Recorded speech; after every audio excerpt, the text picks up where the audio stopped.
Good afternoon, everybody. My name is Count Alain Cartier, and I am a resident of the peaceful and mercantile barony of St. Florian de la Riviere here in the Kingdom of Lockhart.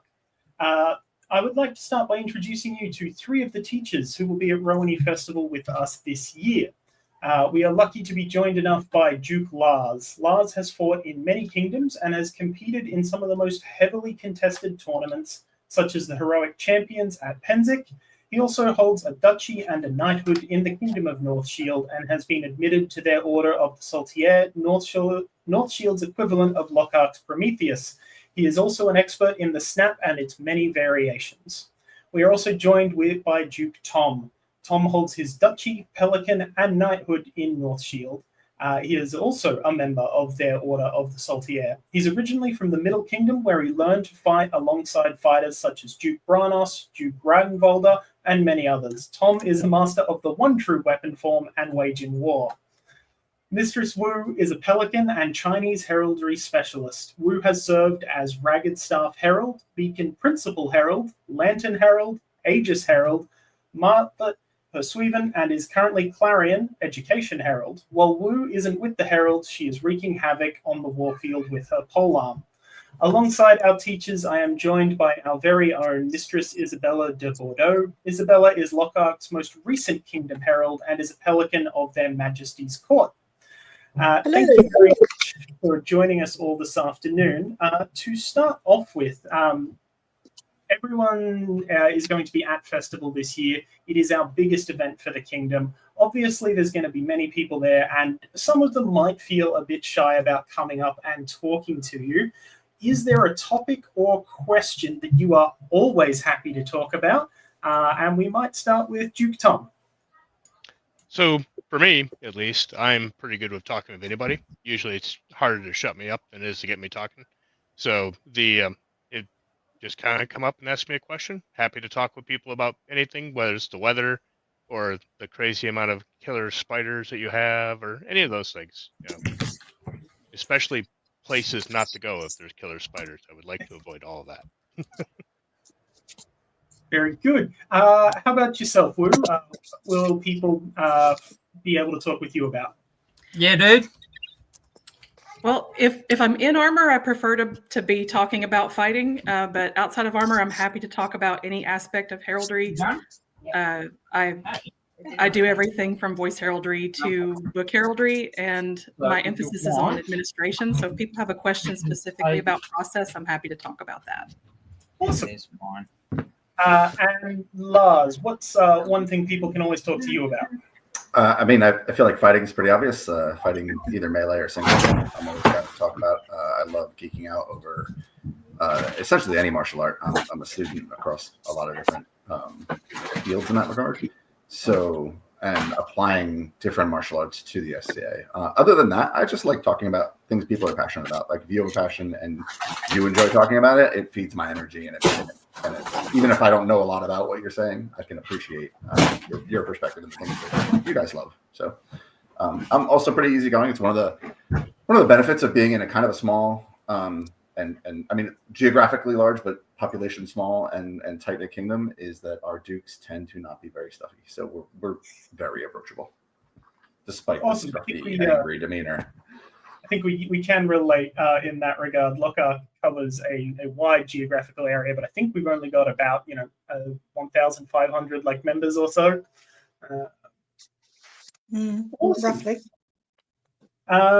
So from there, we might go to Isabella. Did you want to start by running through some of the questions on heraldry with Wu? I would love to. Thank you very much. Welcome, Wu, and the others. Now, you are a Chinese heraldry specialist. So what initially sparked your interest in the heraldry, and how did you go about developing your specialty in Chinese heraldry? Well, that's a great question. I started in heraldry pretty early. So I joined the SCA to fight. But I started in heraldry pretty early for what I call nefarious purposes, and that's a funny story that I'll be happy to engage with anybody in person. But I had to take a short break from the SCA in 2006, and I had started out with a Welsh persona, and then when I came back, I wanted to do something that added to the body of knowledge in the SCA, and almost no. I started in the Kingdom of Meridies, and I moved to Northshield in 2018, and there was nobody in Meridies doing Chinese much at the time. There were a few people with Mongol and Japanese personas, but not so much Chinese. And I saw a need for research into the visual aspect of that, which is very, very different from European heraldry, because in Europe, there's bestowed heraldry and a system for keeping track of that. There's really no such correlation in China. And then that dovetailed with my research into what chivalry actually meant in China in the time period. So it really worked well together as far as bringing both of my passions together. But it's rather difficult to find resources when you don't speak or read Chinese. I have the benefit of a wonderful research partner in, unfortunately, I don't remember their SCA name. Their modern name is Taylor, and they're in Lockhack, and it'll be the first time I get to actually meet them in person. So I'm very excited to meet one of my research partners for the first time. But really, at the end of the day, it was to add to the body of knowledge in the SCA, because it was around that time that we started pivoting as a global organization from strictly European to world history. It's all interconnected and it's all important. So. Okay, well, you've got unique head dressing, and you were recently awarded for your heraldic display on the field. It seems to have drawn a lot of attention. Can you tell us about your setup, the inspiration behind it, and what heraldic display means to you as a fighter? Well, so heraldry at its core is how you identify both your friends and your not so friendly counterparts on the field. And again, that doesn't have much of the same bestowed heraldry correlation as it does in Europe. But as far as my helmet goes, I have it here. And so my wonderful, very unique helmet is based on a reconstruction of a 13th century Song Dynasty officer's helmet. Obviously, it would have looked rather different from this because I was in an emergency situation. My original helmet had been stolen from my car, and it was 6 weeks until my first crown. So thankfully, a knight who does armoring south of the cities said, "Come on down, we'll get you fixed up." And he happened to pull, this is just a Roman helmet that he had made. And you can't really tell, I can't pull the fur up because it's tied to it, but this is just a Roman helmet with fake fur all over it. But the fur is documentable to the time period. And then it's kind of hard to see in this light, but he spent all day basically hand tooling this piece that goes across the top. And then it's just fixed onto the helmet with paracord through holes in the bottom.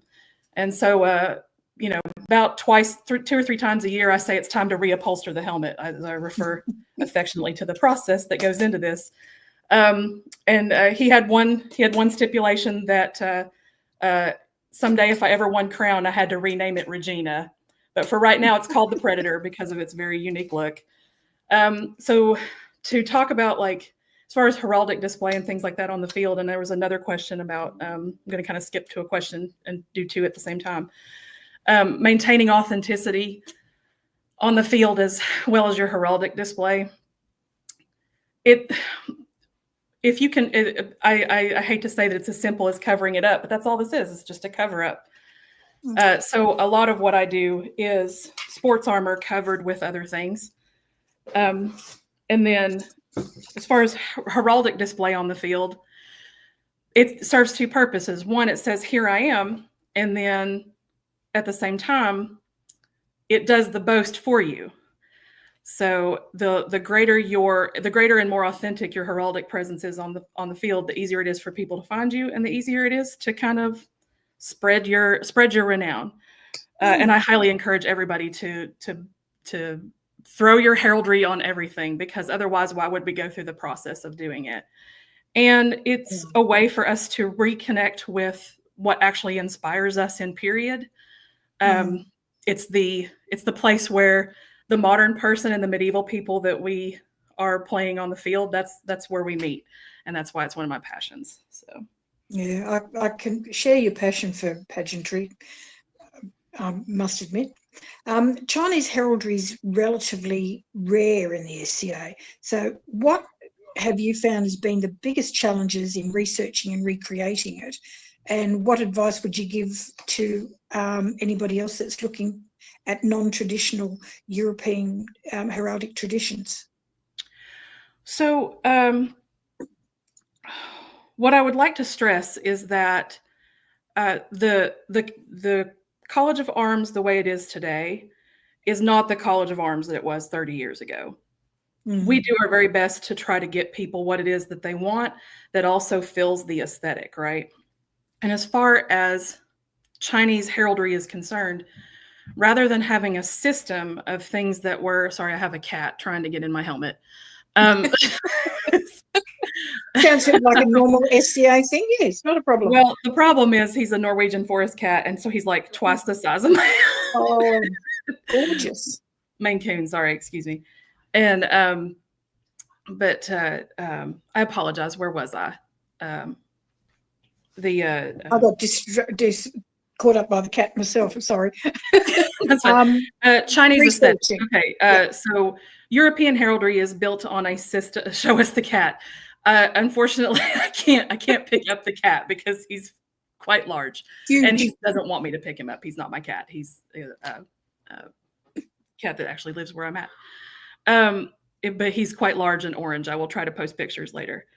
The European heraldry is built on a system that you can have basically a program language of blazon of what it looks like so that other scribes can reproduce it.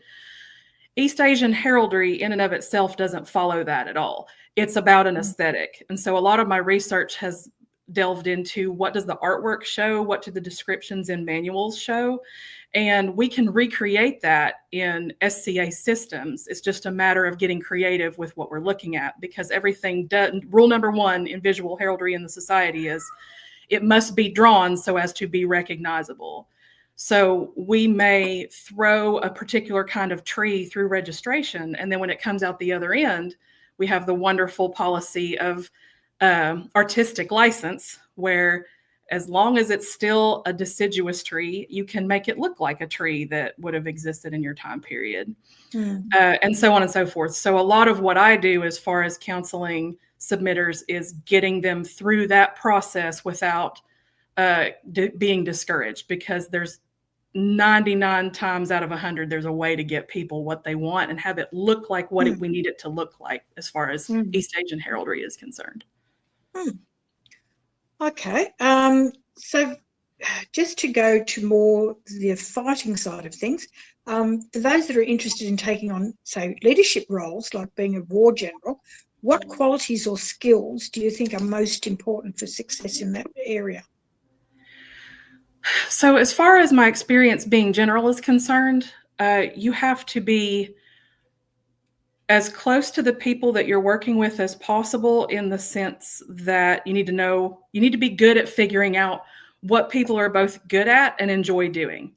Because if you've got people that dread getting into a shield wall, or they just don't want to do spear work, they're not going to be effective in whatever it is that you're trying to do. And being able to evaluate what it is that brings people joy in the moment as far as melee is concerned, which is what we're here for.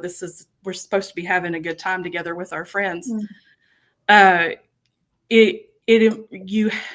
can do the job if you're an introvert, but you do have to be very interested in people and what makes them tick. And then as far as getting into the leadership structure of your kingdom, get involved with your marshalate. If you don't have, however, the marshaling credential process in your kingdom works, the best way to get to know people is to get your marshal taken care of and connect with people that way. It's all about, at the end of the day, most of what I do is connecting with the people that are under my command. And then you have to have a keen sense of observation, because if you are able to detect what's going on the field at any particular point in time, that's going to help you become a more effective commander. And lastly, always keep your ears and eyes open. You don't know who you're going to learn some really excellent piece of wisdom or a good strategy from, even if you think that it might not have value in the moment. Sometimes it even turns into a question of maybe we don't want to do that because we saw it worked, it didn't work, or had a negative impact in different parts of the field at different times. But if you're trying to break into any leadership role, whether it's on the field or off, connecting with people and networking is one of the most important things that you can develop, because it does matter what you know, but at the same time, maybe you don't know it, but you need to know who does, and that's just as important. Okay, well, thank you very much for that. I think I might throw back to you, Alain, if you want to have a chat with either Tom or Lars. Yeah, I suppose pivoting off that question about like war fighting and cohesion, I guess for both Tom and Lars, obviously that's important in both wars and melees. What is your approach to like building cohesion either in like a small group melee or a larger war band? And like, what does the differences look like between those for you two?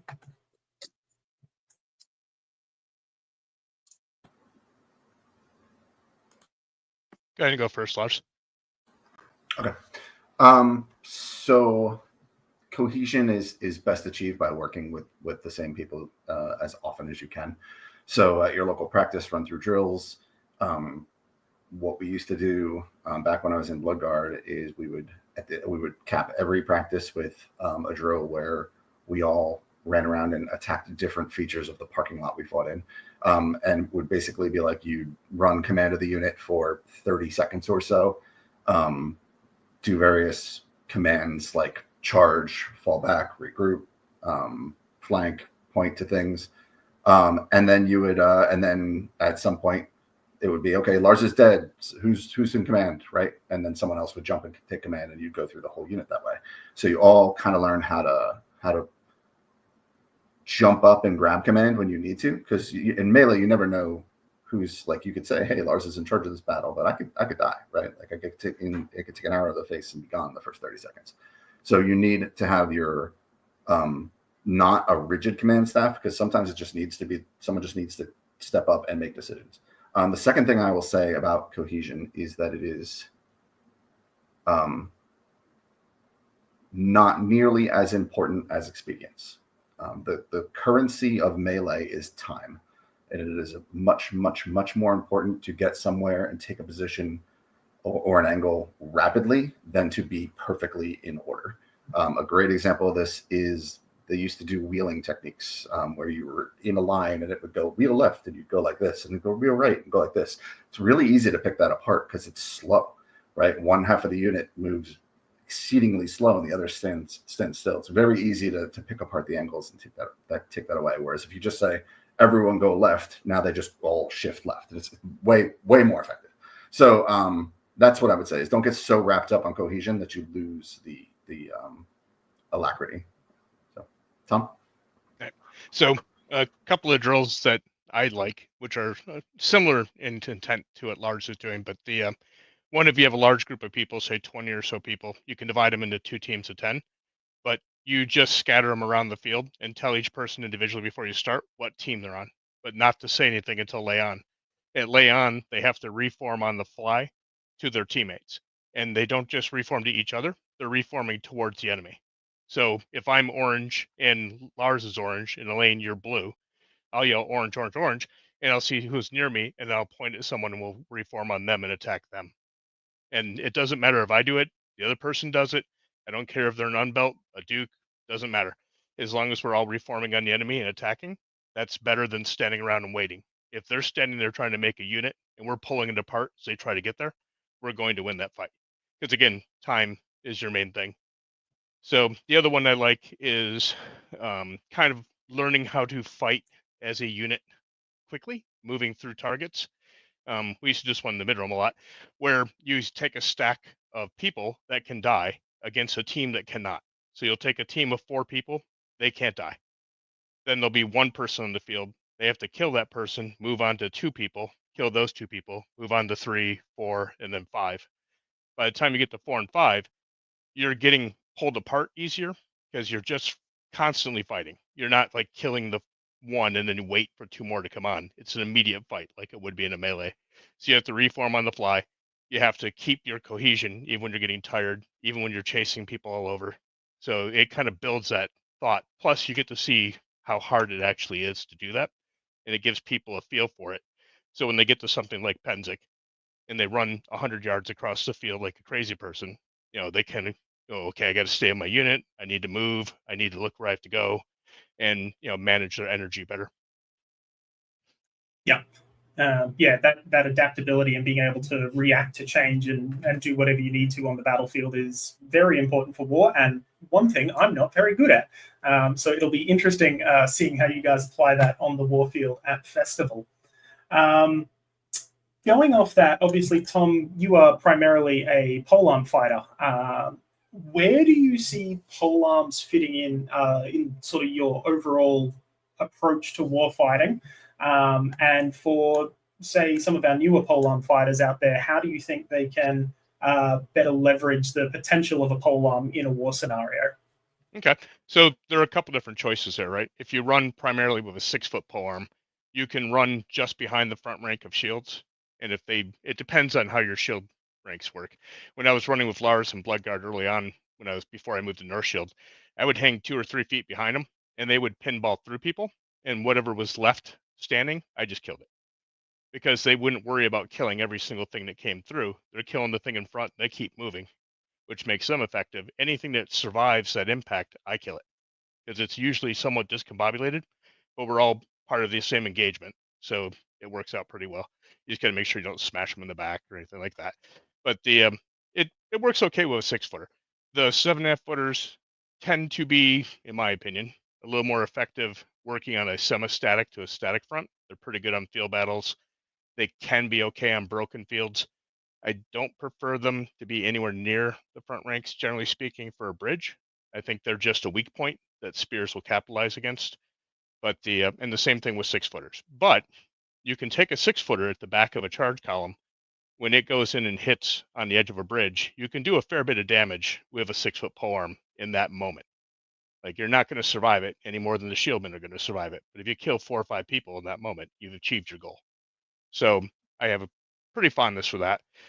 The field battles, I find it to be quite useful. You can fill in all types of holes. You can fill in gaps between units pretty well. It's pretty effective if you just keep your eyes open and move. But yeah, that's mostly how I see it. You got any thoughts on it, Lars? You've seen me use it, and you've tried to put me in good spots for it in the past. No, I love what you said. And it kind of counters the point of what a shield's purpose is in melee. And I'm not sure people understand it as well. I'm kind of going to go out on a limb here and make a video game analogy. It's kind of like a tank in a shooter or a MMO. Shields are there to provide space, right? They're not necessarily killers. They're gonna kill, right? I'm gonna hit people. They're gonna fall over. But what I'm really doing is controlling the battle space and making opportunities for people with weapons that are more effective at killing than me, right? That can strike from further away. And to that end, so we're the ones who take the angle, who set the pace, who push the positions, and also who knock people over, right? One thing I think that was a standard kind of meleeism for a very long time is that when you charge a unit, you charge between 2 shields so that you can penetrate. And I couldn't disagree with that sentiment more, right? You go shield on shield, you try to knock people over, you try to disrupt their formation, because a person laying on the ground is effectively dead until the battle is clear and they can stand up on their own, right? And that hole you provide makes angles for your spears and polearms. Notice I'm not saying greatswords because they kind of don't belong in melee. So that's the counterplay between those 2 weapon styles. Those guys are the killers. Those guys and girls are the killers, and we're the ones who control the space and make their opportunities happen. Yeah, I think Count Bane, one of our polearm and war fighters, is very fond of like tapping his shields people on the shoulder before each battle and be like, your job is to stay alive and create those opportunities so that there's room to play and room for things to happen. Tom, we talked a little bit about polearm in wars, but your individual polearm style is relatively unique, I think, compared to most of the polearm fighters we definitely have down here. You are very comfortable being in like that very close, like toe-to-toe range. Can you tell us a little bit about how you developed this style and what you think its strengths are? Sure. So when I started in Lansing, Michigan, which for all of you that aren't used to it, Michigan, shaped like a hand, right? So Lansing's in the center. Bronis and those guys are down in Detroit, which is over here. But we have a group basically an hour from the center of that state. There's some type of group in every direction. So we would get together with 20, 30 people.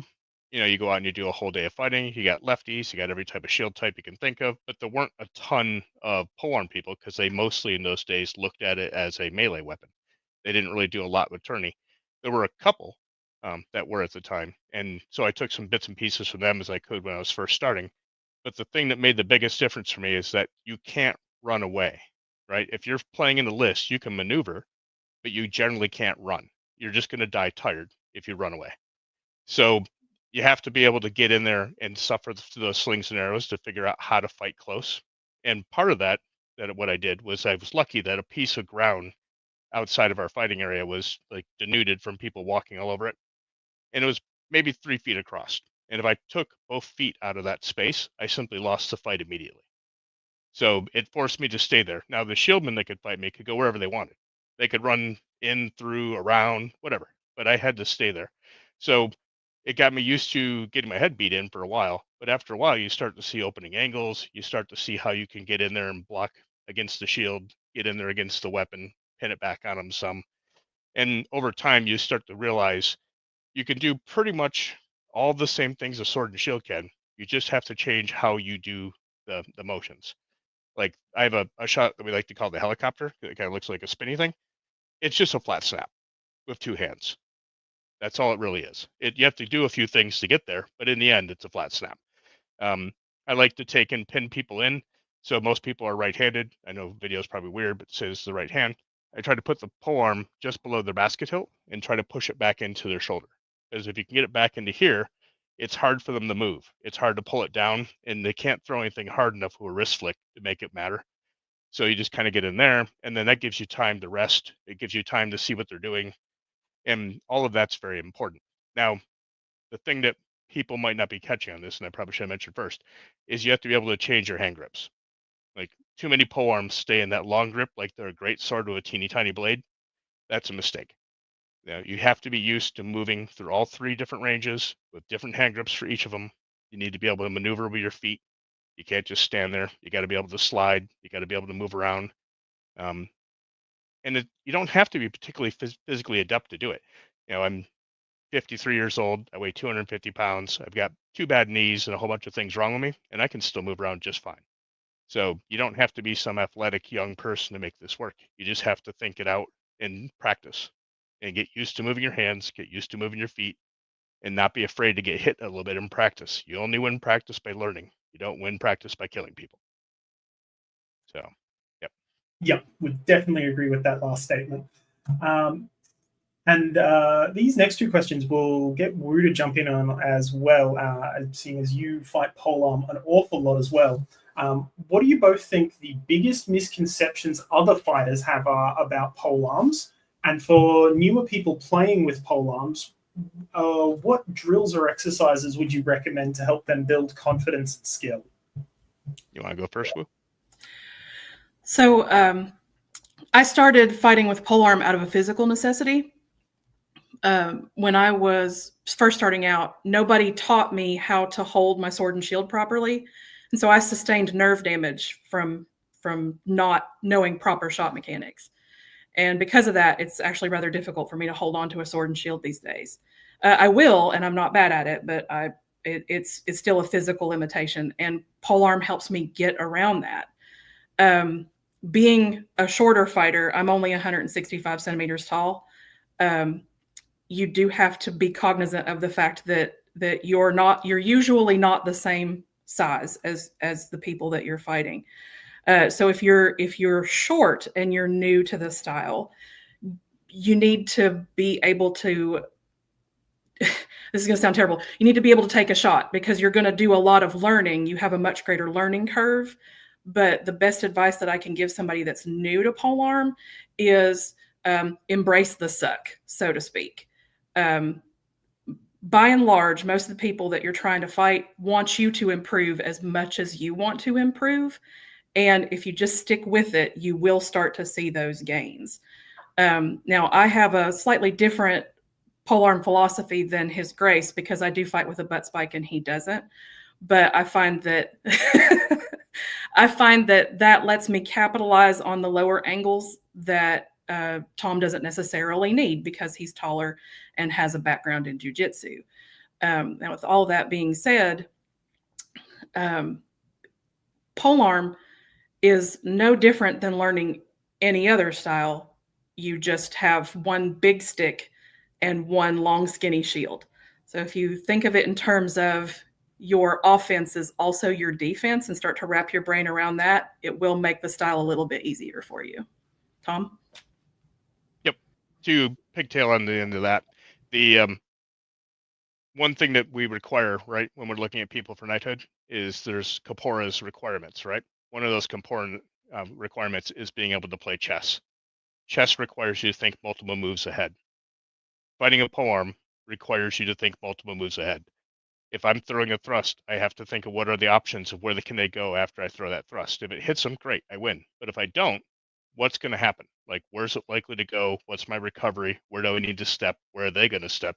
What are they likely to throw? What do I want to give them? And what do I want to take away from them to try to force them to throw where I want so I can have an easier chance of blocking it? And I have to think of, after that, where am I going next from that point?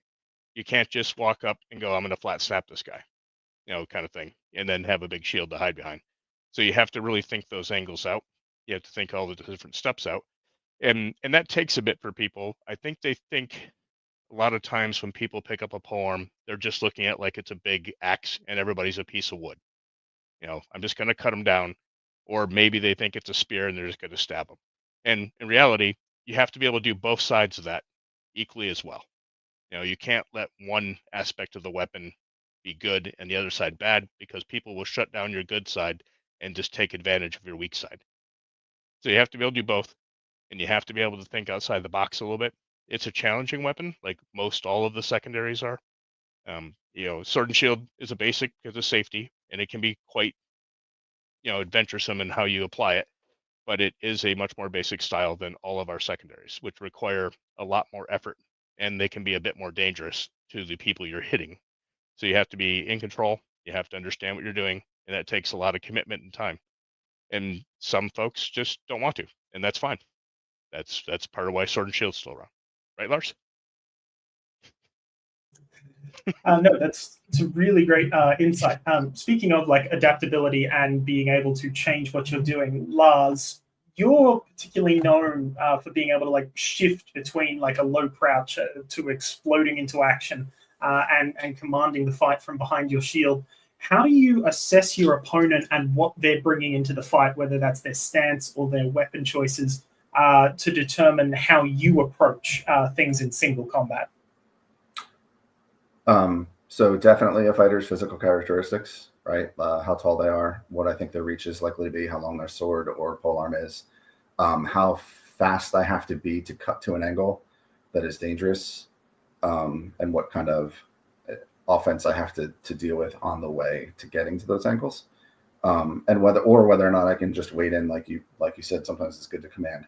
I would much rather be slow and steady than rapid, because when you're moving, basically in a control for pace, if your first move is to move, that's giving their first move the ability to attack, kind of, right? So they can take advantage of your movement if they see it coming. So I'd really much rather be slow and steady, but there are times when you really have to be fast. I like to apply something I actually picked up from Duke Tarek, as far as the wording goes, and it was a military word called the noodle loop.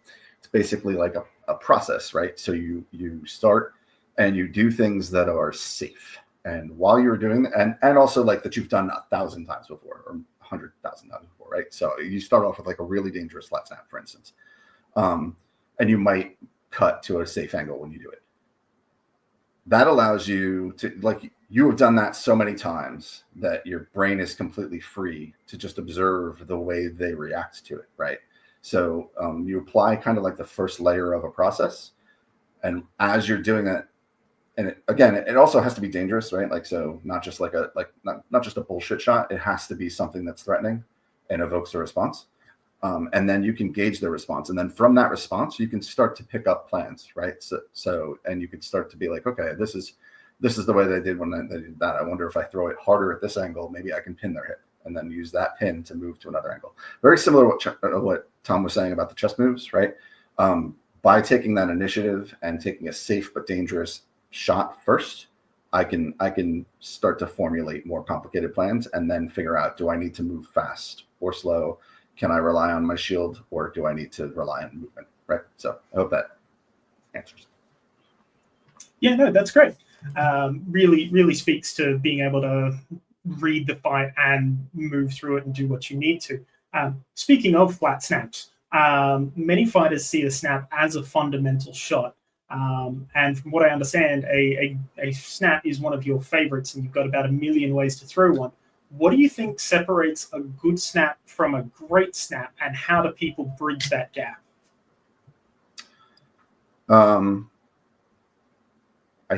I think kind of realizing what it is to begin with. So when people throw a flat snap, very often and this goes with any shot, right? Very often you're taught, like, this is a flat snap, this is an offside, this is a leg shot, this is a wrap.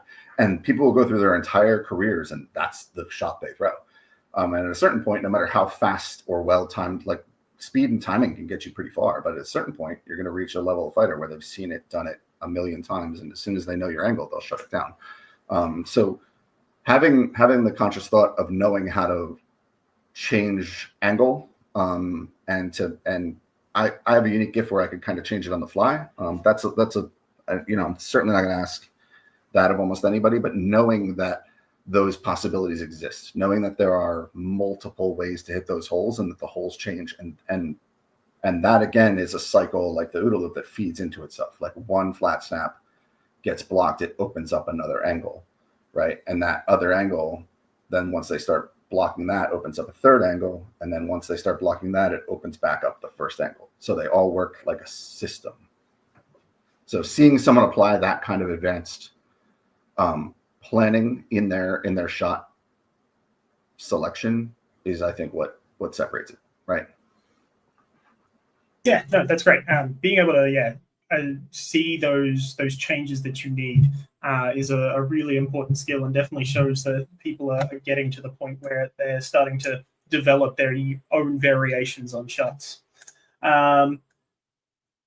When you're working with someone who, say, wants to improve their snap in, one way, whether it's speed, power, or angle adjustability, what are some recommendations you would make to more experienced fighters who are looking for those refinements or adjustments in their technique? So some of this will be personal to a specific fighter, obviously. But in general, I'm going to go back to that variation, right? I'm going to say you should have an angle or two that you can throw that is absolutely thoughtless and happens at any time, right? Like, in the middle of a flurry, it just comes out of you, right? And while that's happening, like, you should look for the other opportunities as they present themselves. And then I'll handpick some of the different angles and techniques to get to those and how they interrelate.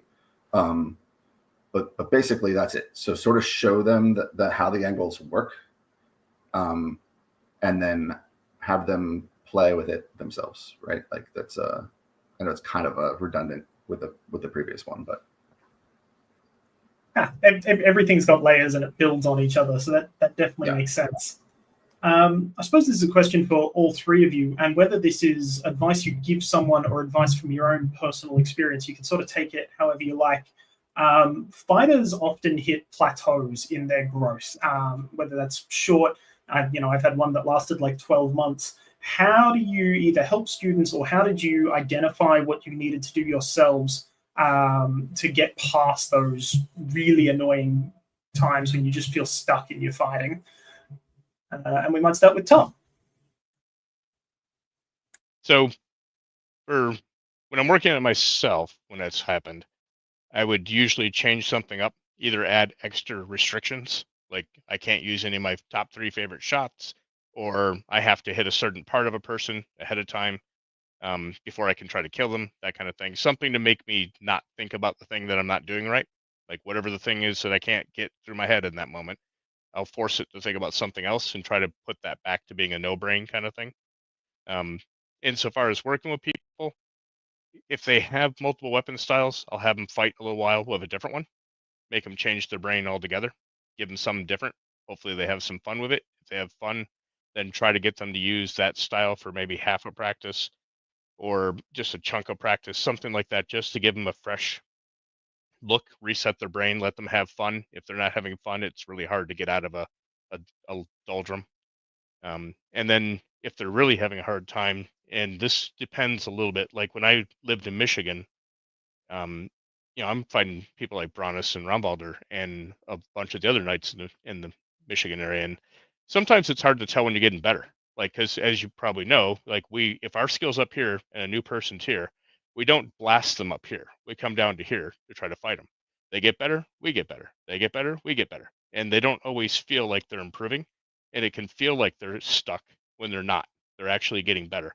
And sometimes taking them to a different group, whether it's a different group practice or a different kingdom altogether, if that's an option, will show them what they've actually learned. I used to come out to Northshield well before I lived here, and it was just as an unbelt, and it was a world different. Like they just fight different than we did back home. And so I could do things, and all the stuff I was practicing would work, and I go home and get my head handed to me again. So, but it let me see where I was at a little better, and that helped either shorten or eliminate some of those. I don't know what you guys do on yours or what you suggest necessarily, but that's what I do. Woo, how about any advice from yourself? Well, to piggyback off what Tom was saying, I moved. I had reached a point in my fighting journey in Meridies that I had learned everything I was going to learn, and so I went to the source. I went to Tom, and and then I had the good fortune to end up in the same group as Lars and Conrad and several other excellent knights who are really good at teaching and being a good example. And I understand that changing kingdoms is not financially feasible for a lot of people. But what I will say, like Tom was saying, is travel is so important because it's really easy if you stay in your own group to stagnate. And I find, at least in my journey, that stagnation was my number one plateau. Now, if you're having a technique issue, there's nothing that says that you can't go talk to literally anybody else. You don't have to stick with the trainers that are in your own group. If I'm working with other people, and I work with a lot of new, especially non-male fighters, one of the things that I've found that especially the non-male fighters have struggled with is positive feedback, because it's really easy to get into, these are all the things you're doing wrong. Sometimes you need to hear from a more experienced fighter what it is that you're doing right and feel supported. And not everybody is motivated by that kind of support, but for the fighters that do, that kind of positive reinforcement can mean the difference of breaking out of a plateau a little bit earlier or sticking with that same kind of stagnation. So instead of maybe looking at it in terms of a plateau, consider that what you might need is a breath of fresh air. And like Tom talked about, changing weapon styles for a little bit or traveling. Sometimes it doesn't have anything to do with fighting. Pick up something that either doesn't have to do with fighting or is tangential to it. Maybe work on something that has to do with your soft kit, or talking to fighters that maybe are retired, so to speak, to get a perspective that's different from yours. And I know those don't really have a whole lot to do with like training exercises and things like that, but Tom already covered that pretty much in spades. So it's kind of given some maybe soft skill aspect to it. So no, that's great. Like sometimes half the battle is in the brain space. Lars, any advice from you? Yes, a lot. So my default learning state is in something that, like fighting, is to be obsessive. So I will often obsess over every little aspect of a fight, especially ones that I lose, right? And I'm also always trying to invent. So I'm always trying to like add new stuff. And sometimes you need to pare that back. That said, the times where I felt the most restrained are times when I felt like I was trying to do too much. And taking a step back is important, and not just from a like a different weapon fight thing or a different kingdom. Like those are good too. But like just take a step back altogether. Just take a few weeks, take a break, let your mind work on it in the background and forget that obsessiveness for a bit. I know I work in a high stress profession. I work in IT, and almost, well, not almost always, but frequently, I'm given an assignment or an immediate problem, and my first response is to panic, even after all these years, right? Because there's something going wrong right now. Millions of dollars are flowing out the door, and you have to stop it immediately. That's not a good headspace to fix problems, right? So over the years, I've come accustomed to, okay, just take a step back. Don't think about this for 5 minutes. And then your brain will work on it in the background, right? And then you come back and you'll have fresh ideas. And that's actually shown a lot in other martial artists are starting to pick up on this concept of not sparring hard. One of the things I think the SCA does poorly is that our primary method of teaching and learning is Darwinism, right? It's you go out there and you're taught the basics, and then everything else is kind of like, when you do good, you get the pleasure sensor of I win, and when you do poorly, you get the bad of I got hit, right? And it's really kind of evolutionary. The stuff that works sticks and makes you do that more, and the stuff that you get hit you don't like, you do that less, right? And it's that mindset can be very stressful, right? Not just on the body, but on your brain, right? You're not good at learning when you're under constant threat. So pulling yourself away from the threat of a situation allows your thinking and reasoning to come back over, and your learning to kick back in a lot better. So take a break from fighting, slow fight. And then another thing I think that's important, and I know this is getting a bit long, but very often there are false positives, like false paths. And you see this a lot of times with a new fighter, where they'll have luck with a thrust, right? So all of a sudden, every third shot or every second shot is a thrust, and you're like, that's not good fighting. I know that's the thing that you've had success with, but you're building very bad habits, and you need to take a step back to see that and recognize that those thrusts are actually like kind of dead ends in your chain, and they should be pared down and pruned and used at appropriate times instead of just relying on them. Another thing I think, and this is a little bit more for probably more advanced fighters, is to integrate other inspirations, right? Like, so study boxing, pick up an alternative weapon form, pick up Muay Thai, right? Something else where they have the same concepts we have, but in a different kind of format. And you'll find you can apply those concepts to this, and it'll give you a tool that other SCE fighters just don't have, right? So that's it. No, that's great. Yeah. The I amount was of going to say, yes, sorry, I was go. going to say, as a non-fighter myself, I can see where you're coming from, because I do a lot of list keeping as well, and so I actually get to see a lot of the fighters and how they're developing, and the ones that actually travel and go to other places seem to do better because they do get the experience, whereas the ones that stay in the one place and just fight the same people over and over again just don't seem to develop, and then they tend to get discouraged because they're not getting any better. Yeah, absolutely. Yeah, and yeah, that bit of advice about picking things up from other arts, whether it's SCA or non-SCA, I think is super, super valuable. There was a question from Count Jane earlier on. All three of you have entered Crown tournaments before. Do you have any advice for people who have never entered before or have entered only a couple? Like, what can you recommend to those people, whether it's fighting preparation or other sorts of prep that you either found useful going into those tournaments? We might go to Wu first. Sure. So I haven't been in nearly as many crown lists as Tom and Lars have, but I've enjoyed all of my experiences in crown. And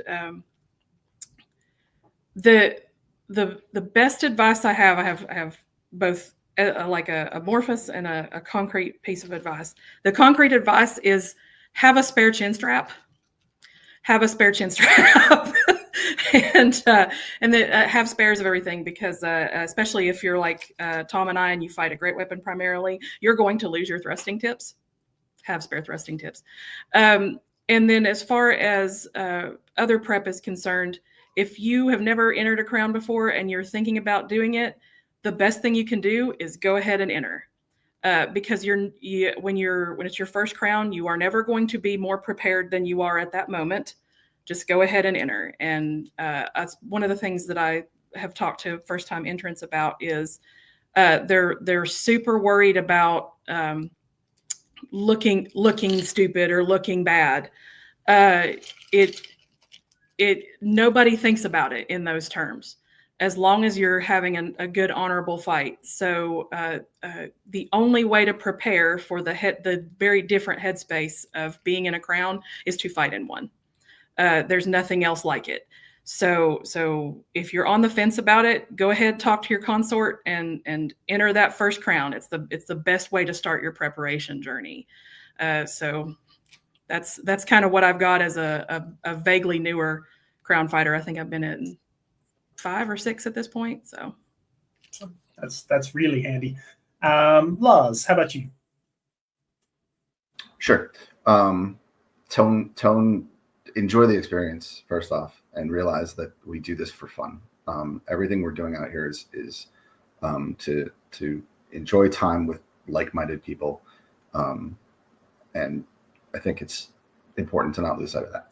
Second, and I think Wu kind of hit it a little on the head here, is that pressure to win or to show well or to do the best you possibly can. Just do away with that, right? It's not good for your brain. And it very much, I've seen it time and time again lead to fight problems, right? Like when you go into it, I myself have gone into tournaments and been like, I'm Duke Lars, I need to win this. And then I'm like, what the hell am I doing? Like that's how you get thick dukes, right? That's how you get people who don't take shots because they think they can't lose because they have a reputation to maintain or something like that. So just try to realize, like Wu said, like other people don't care that much. Nobody cares if Lars loses, right? The only person who cares is Lars. So take that pressure off myself, and then nobody cares. Right? So that's it. I would disagree. Yeah. I like seeing you lose. So the mine's gonna be a little different. They gave you the nice version, so my version is gonna be more nuts and bolts, and I want to win. I don't enter crowns unless I want to win. I've been in 5 crowns. I've won 3. The thing for me is it's a process that starts 6 months before crown. I look at who's likely to be in crown. I go find them and I beat them. And I beat them as badly as I can beat them because I want to remember that I beat them that badly. I want that apartment space in their head so that when they face me in crown, they don't think they can beat me. I want to have that win coming out ahead of time because my reputation is coming out that I'm very difficult to deal with. And I want them to think about that instead of what they should be doing to beat me. I want to present something that gives them so many options on what I could do out of it that they don't know what thing to prepare for. I'm not a one-trick pony. I've got a bunch of different options. I've got several trick shots on top of that. I don't want them to know anything. They have to guess on everything. And if they fall behind, it's very easy to have their morale flag. And if you go through people fast enough and hard enough, the people watching that are serious about winning crown will see you crushing people in the early rounds, and they will start to have some morale issues based off that, unless they also are preparing in the same way. So for me, build it early, build it often, make sure you're in good shape going in. You know, don't do anything super risky. Like if your goal is to want to win that crown, don't go skydiving. Maybe don't go hike on the side of a mountain the week beforehand. Maybe don't go to the super heavy high-end tournament where you're going to fight for 3 hours straight and beat yourself up the week before crown. You know, it depends what you want. So if your focus is, I want to win crown, then that should be your focus. If your focus is, I want to go out and be the best fighter I can be, totally different focus. If you just want to have fun, totally different focus. But if the goal is to win, then you need to find the things that work towards that and move towards that goal. And which doesn't mean the other stuff can't be there. You can still have fun, you can still have that, but it just depends on what you want your focus to be. And for me, that focus was singular. If I want to win crown, I'm there to win crown. I'm not there to talk to people. I'm not there to talk to my squires. I'm watching the fights. I'm seeing who's doing well. I'm watching to see who's using what weapons. If they're having an on day, off day, I have all that in my head. But I don't even want my squires talking to me. I just want to watch my fights. I want to be ready to go out there. And then some tricks, like Rombalder in particular is known for this one. He will be all seriousness until it gets into the list and you want to actually do your salutes and all that. And he'll walk over and he'll hug people. It'll be all smiles. And then he goes back and immediately resets into murder that guy mode. But you just got hugged by Rombalder in the middle of, crown list. And a lot of people, that takes their edge and just destroys it. So you have to be able to do little mind tricks.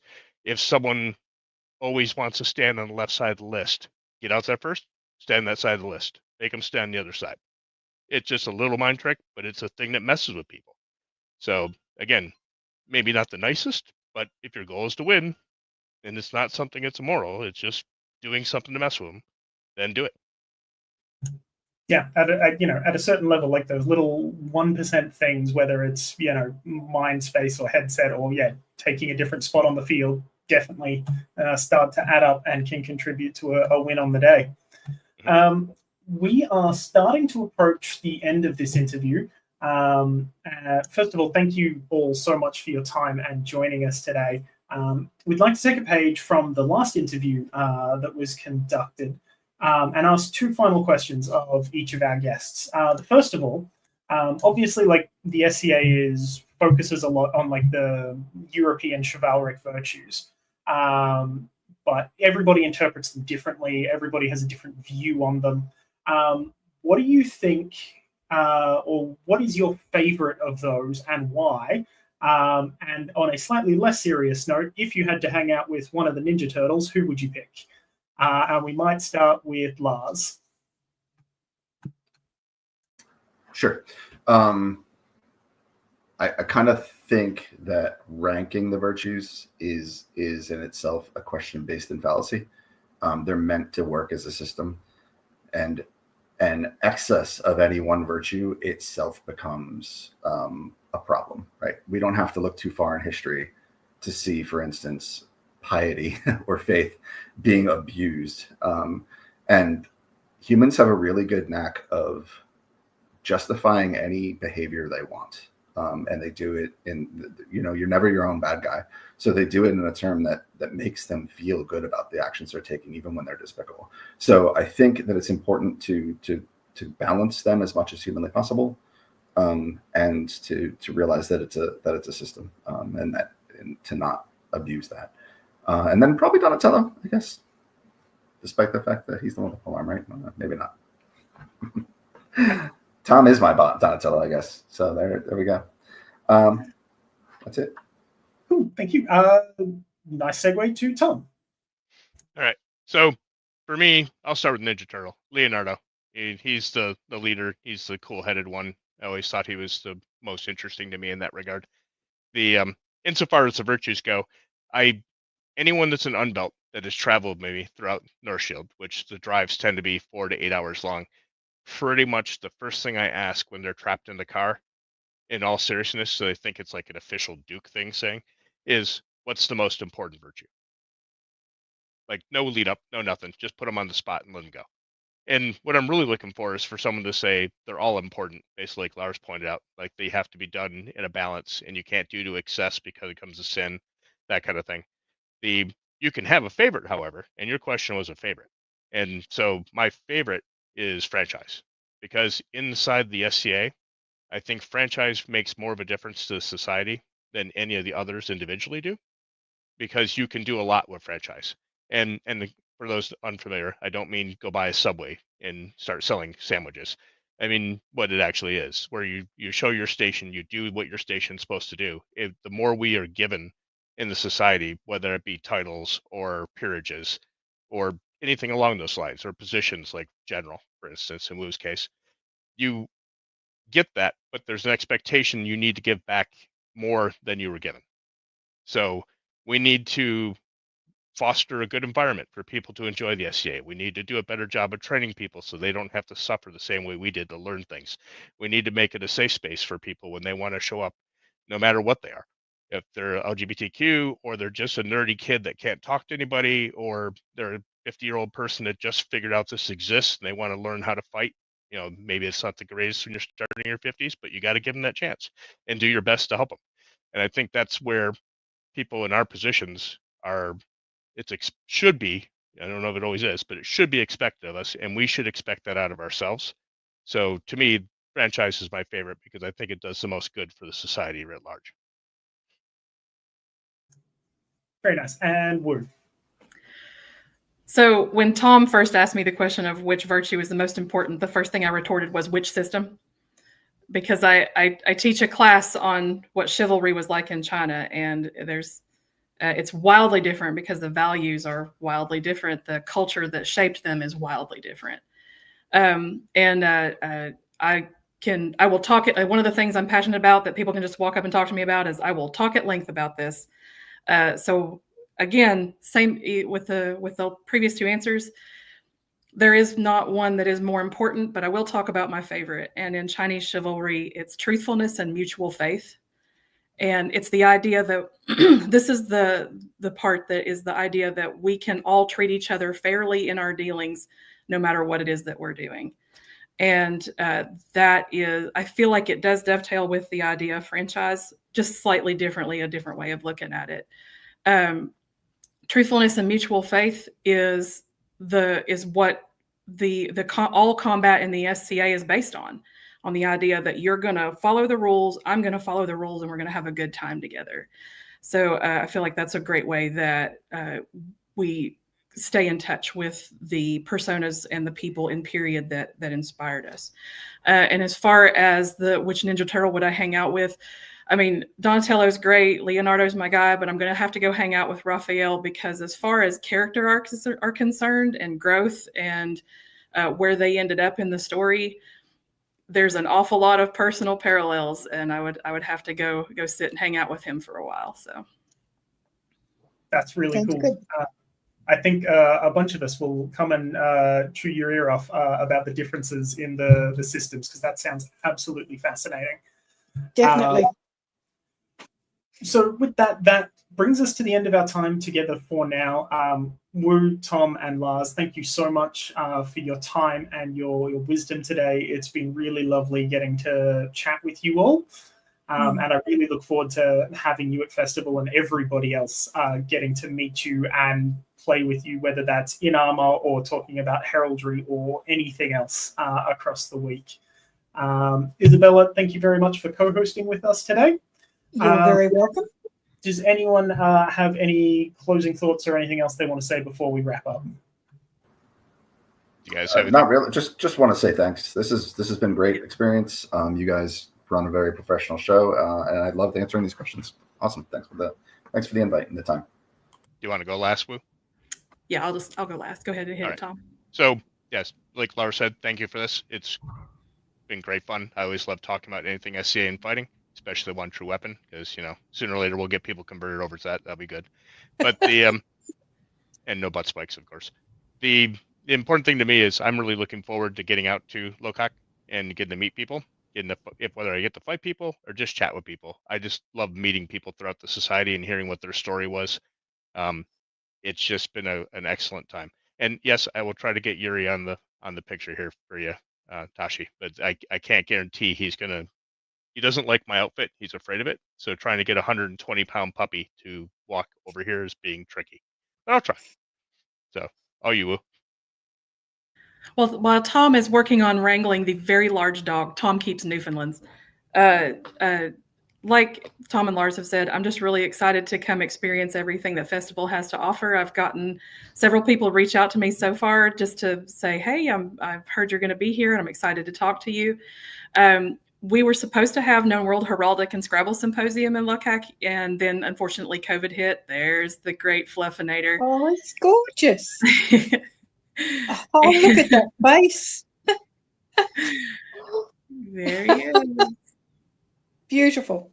Yeah, he's a very sweet dog, and but yeah, I'm hoping to, as far as my heraldic pursuits are concerned, I'm hoping to connect with as many heralds as possible because we haven't we didn't get to travel down there in mass like we wanted to. So my specific function is in education, and I'm excited to talk to your heralds and work on the opportunities for that. So, and we look forward to having a chat with you as well. Awesome. Well, thank you again, everybody. And for everybody who commented and joined us today, thank you very much. And we will see a whole bunch of you at Rowany Festival. Bye for now. Bye.